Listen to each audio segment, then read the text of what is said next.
Hey, I'd like to welcome you to another episode of Mission Matters. My name is Adam Torres, and if you'd like to apply to be a guest on the show, just head on over to missionmatters.com and click on Be Our Guest to apply. All right, so today I have Christine Lakin on the line, and this is part of our AFM series, our American Film Market series, where we bring you the best of those that attended and participated in AFM in California. And Christine is a director, and the name of the film we'll be talking about today is I Won't Dance. Christine, welcome to the show. Hi, Adam. Thank you so much for having me. All right, so a lot to talk about here today. Definitely want to get into the film, but before we get into that, just overall, your experience at AFM. Have you been before, first time, been in the past? Give me some of the backstory.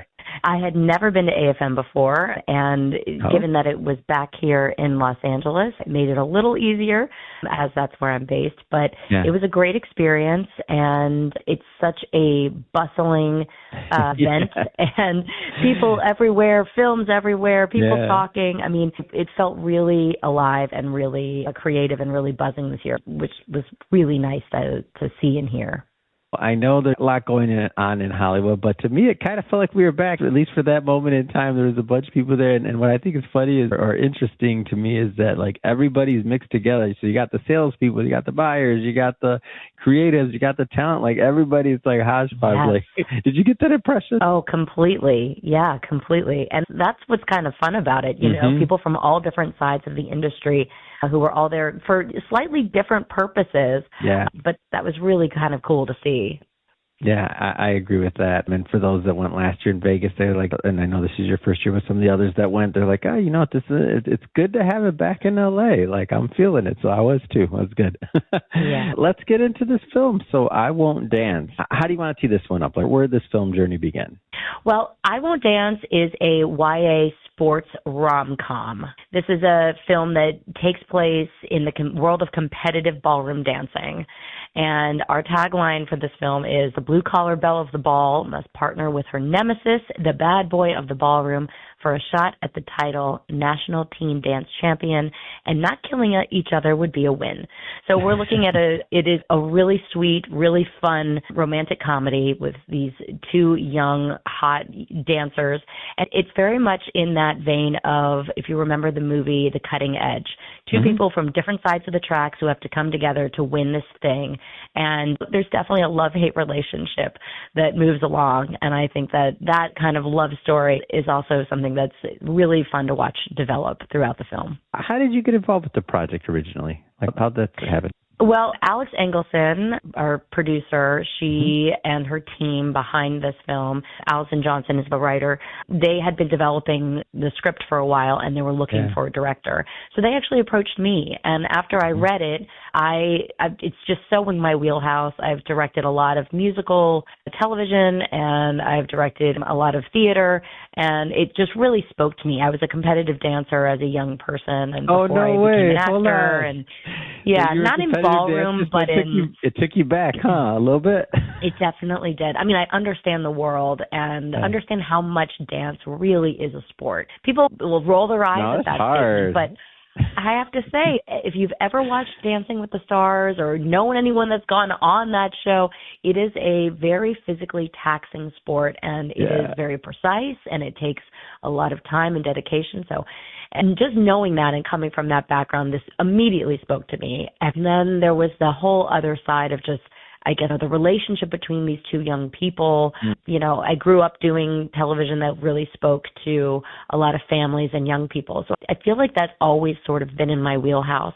And everything I've directed since has, you know, from the Goldbergs to High School Musical, that is, again, that audience is always kind of in the zeitgeist. And working with young actors is, again, sort of my forte. So it really spoke to a lot of my strengths, and I just signed on immediately. I just loved it. Yeah, that sounds amazing. And it's kind of, I like that you bring that up about dance. I was talking to a really good friend of mine the other day. His daughter, so young, competes, and he's telling me about this and that. And I remember I was somewhere that they were competing just kind of randomly. I was in Vegas doing another show, doing a gig, and I happened to be there. And I think it was at New Orleans or something like that. They had this huge old thing, and he said, just come over, just look for a moment. I don't have kids. I don't have daughters or anything like that, or anybody that I know that has competed, really. So I go over there, and I see it, and oh, my gosh. I was like, this whole building is on fire. Like the energy from all these dancers, and they're all kids, right? But the energy, I'm like, what's going on here? And he's like, man, it's like this all the time. I'm like, how are you even here? This is so difficult. Those kids are fired up, and I'm just like, the energy is infectious. So I feel like, man, to be involved with a movie and directing and all that, it's probably got to be amazing. Mm-hmm. Yeah, it sure is. I mean, and, I've thought about this film now for a while as we've been developing it and getting sort of our team aligned, and now we're getting our financing in place and our cast. And really what is so exciting to me is, I think, the movement behind all of it. As a choreographer, I'm a former choreographer and a director, so I see everything behind the lens as movement, whether it's blocking in a scene or whether it's going to be capturing the actual choreography of the dance in the various scenes we have that are within the competition. I view everything as having this like grand movement to it. And I'm just really excited to really capture what that feels like from the inside, because I think all too often we watch something on the stage and it's beautiful, but what we can do with a camera, what we can do with a steady cam to really make people feel that intensity, that heat of a tango or the edges of a waltz, like that's where I want people to feel like they're almost inside of the dance. So we have an incredible choreographer, Sharna Burgess, who was a Dancing with the Stars Mirrorball champion. She is an incredible dancer and choreographer, and we just couldn't be happier to have her on board because she really is an expert in her field. So, yeah, we're very excited to get this moving. I want to go just slightly off course here. Christine, how did you get into the business originally? When it came to, I should say specifically, like, when did you know you want to be a director or kind of go in that direction?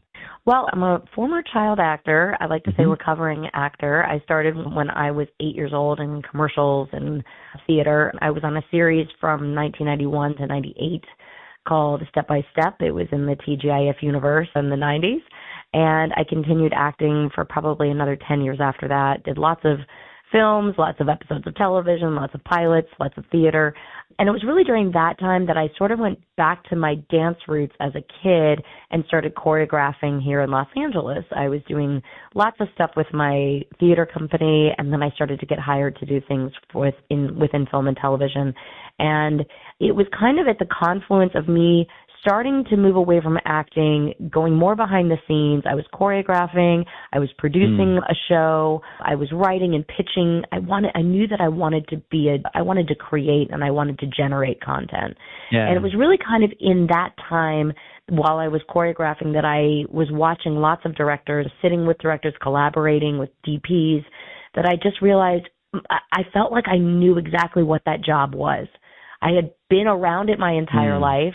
I felt like all of my skill sets were pointing me in that direction, because the director's job is really about coming in with the plan and executing, and then collaborating and allowing your department heads to bring the best of what they have in order to really create and enact that vision.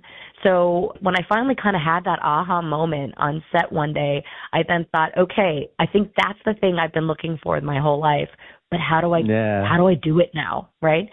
So it was really for me at that point about directing everything I could, from short films to people's web series. At the time, web series were so big, to music videos, anything I could, just trying to get more and more experience. And it was after 5 years of having worked on the Goldbergs for ABC as a choreographer that I was in a couple of different women's advocacy groups for directors, emerging directors, and I was finally able to kind of get my foot in that door. And by that point, a lot of them knew me, and a lot of the cast really knew me and loved me and supported me. And I was lucky enough to finally get one shot to direct on an episode of television. And that was sort of my opening door. And in the next 5 years, I had done 20. So on different series. What was that like, by the way, that first time? There's nothing like, what was that like the first time? Do you remember? Nothing like the first time there. What was that like? It really felt to me like I had stepped inside the Matrix, when I all of a sudden felt like I knew exactly what I was supposed to do, because none of this was foreign to me. I've been doing this since I was 8. So, and I've been around this since I was 8. I was just sitting in a different chair. So it went, Oh, it was, yeah. I mean, I definitely, the first time of anything starts with a lot of nerves. And then once you get there and once you're on set and once you're halfway through your first day, you're like, oh, I know what I'm doing. Oh, right. It's this. Oh, I know the flow. I'm in the flow. And I was just in the flow of it. And Wow. it was exhilarating. And once I had a taste of it, I was like, I'm never going back. This is the only thing I've ever been meant to do. And that's how I have felt ever since. Oh, I love the way you describe it. Like, you're like, I'm in the Matrix, and then you're like, wait a minute, I know what to do. Now I'm just giving the orders. I'm not taking them. I know how to do this part. It's like, Nemo when he just knows how to fight. He just knows what to do. He doesn't even have to think. It's great. Oh, I love it. I love it. Well, Christine, this has been a lot of fun having you on today and getting to know more about the upcoming film and also just your work and what drives and motivates you. That being said, if somebody wants to connect, they want to continue to watch your work, watch your journey on this particular film, how do they do it? Like, how do they follow you on social or otherwise? Yes, you can follow me on social. I'm on Instagram at Lakin, and you can follow our film at I Won't Dance. Lots of updates coming from both. And, of course, I also have a directing Instagram, which is at Christine Lakin Director. Fantastic. And for everybody listening, just so you know, we'll definitely put those links in the show notes so you can just click on the links and head right on over. And speaking of the audience, if this is your first time with Mission Matters and you haven't done it yet, hit that subscribe or follow button. This is a daily show. Yes, you heard me correct. Each and every day we're bringing you new content, new interviews, and hopefully new inspiration to help you along the way in your journey as well. So again, hit that subscribe or follow button. We got plenty of other interviews coming up, and we don't want you to miss a thing.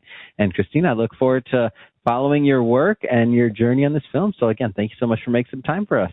Thank you so much, Adam. I appreciate it.